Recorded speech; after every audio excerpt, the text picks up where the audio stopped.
बता, तुझ में नयापन क्या है? हर तरफ खल्क ने क्यों शोर मचा रखा है?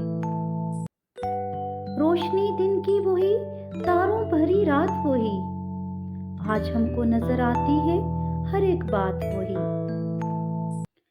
आसमान बदला है अफसोस, न बदली है जमीन, एक हिंसे का बदलना कोई जिद्दत तो नहीं। अगले बरसों की तरह होंगे करीने तेरे, किसे मालूम नहीं 12 महीने तेरे। जनवरी फरवरी और मार्च में पड़ेगी सर्दी, और अप्रैल मई और जून में होगी गर्मी।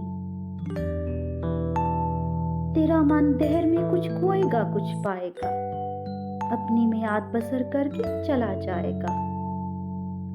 बेसबब लोग देते हैं क्यों मुबारकबादें, गालबन भूल गए वक्त की कड़वी यादें।